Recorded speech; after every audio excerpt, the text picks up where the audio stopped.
Assalamualaikum warahmatullahi wabarakatuh. Shalom, Om Swastiastu, Namo Buddhaya, salam kebajikan bagi kita semua.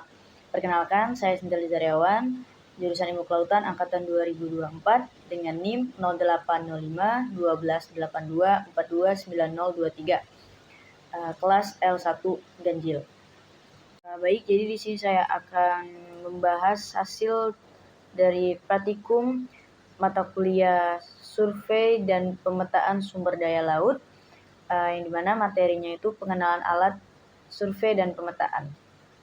Nah, jadi untuk pengenalan alat survei dan pemetaan itu GPS. GPS itu Global Positioning System, yang dimana sistem navigasi dan penentuan posisi yang didesain untuk memberikan posisi lokasi dan dibentuk serta dikelola juga sama Amerika Serikat. Nah, kemudian untuk posisi sebuah objek itu yang dideteksi oleh GPS itu biasanya dilihat dalam bentuk koordinator garis bujur dan garis lintang. Untuk jenis-jenis GPS juga itu terbagi menjadi dua. Ada GPS Garmin 78S dan GPS Trimble TDC 600. Untuk jenis-jenis GPS itu terbagi menjadi dua. Ada GPS Garmin 78S dan GPS Trimble TDC 600. Nah, GPS Garmin 78S itu tuh termasuk GPS hand, GPS genggam, yang dimana perangkat navigasinya portable yang dirancang untuk penggunaan umum seperti hiking, pemetaan, penelitian, pengambilan sampel. Jadi untuk mempermudah kita pada saat penelitian praktikum lapangan atau aktivitas di luar ruangan. Kemudian untuk fiturnya sendiri juga itu biasanya fitur dasar yang dimana penentuan posisi navigasi rutenya, penyimpanan juga waypoint, terus dilengkapi juga kompas elektronik dan kompas altimeter. Terus tingkat akurasi GPS genggam ini itu biasanya beberapa meter, jadi tidak bisa jauh dengan lokasi tempat. Kemudian itu ada GPS Trimble TDC 600, yang dimana GPS ini sangat terkenal di industri GPS profesional.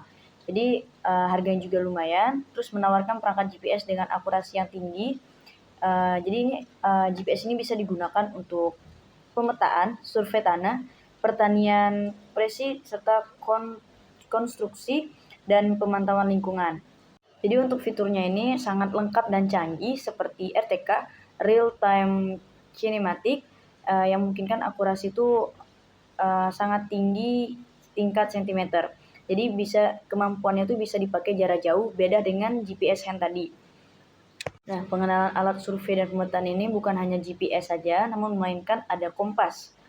Kompas itu alat navigasi untuk menentukan arah yang bebas. Itu menyelaraskan dirinya dengan medan magnet bumi secara akurat. Kompas juga terbagi menjadi dua, ada kompas analog dan kompas digital.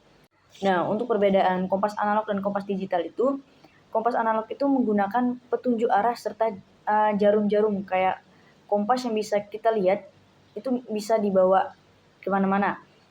Tapi untuk kompas digital itu menggunakan komponen elektronika seperti sensor magnet. Jadi kalau kompas analog itu benar-benar ada jarum petunjuk arahnya, beda dengan kompas digital. Jadi kompas analog itu terbagi menjadi beberapa jenis. Ada kompas lensa.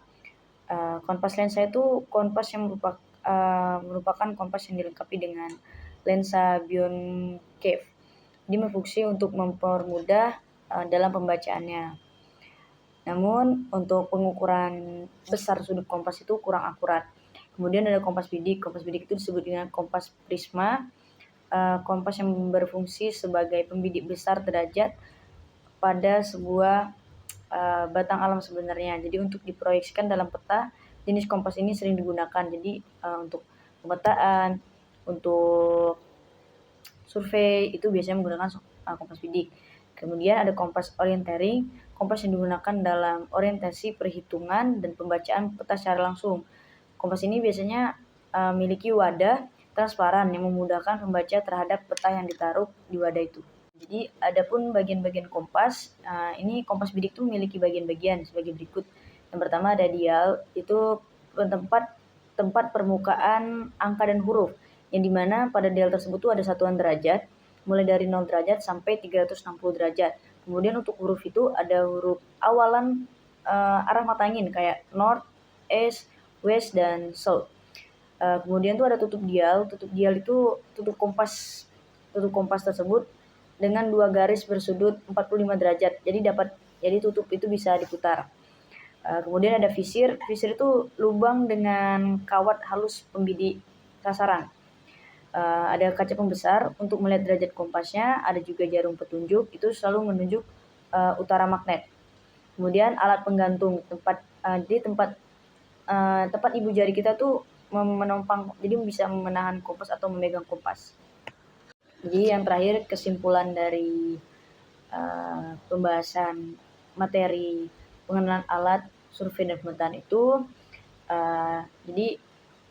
alat survei dan pemetaan itu ada 2, ada kompas, ada GPS. Kalau kompas itu alat petunjuk arah dan GPS itu menggerakkan kursor. Kompas juga itu terbagi menjadi 2, ada kompas digital dan kompas analog juga. Begitupun sebenarnya ada GPS hand atau genggam, sama GPS tremble TDC 600. Yang dimana GPS dan kompas itu memiliki beberapa jenis juga. Jadi nggak cuman GPS doang, jadi ada beberapa macam GPS, kayak GPS hand itu ada GPS Garmin 778S. Terus untuk kompas juga ada kompas bidik, kompas lensa, dan kompas orientering.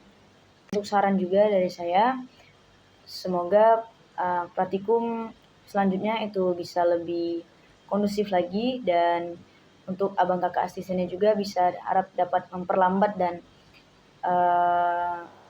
menjelaskan dengan lebih detail lagi. Terus untuk praktikum selanjutnya juga kan sudah menggunakan software. Semoga abang kakaknya bisa lebih jelas lagi dan sabar mengajari kami praktikan 24. Kurang dan lebih saya akhiri. Apabila saya ada salah kata dan saya salah pengucapan, saya mohon maaf, dan saya akhiri. Wassalamualaikum warahmatullahi wabarakatuh. Terima kasih.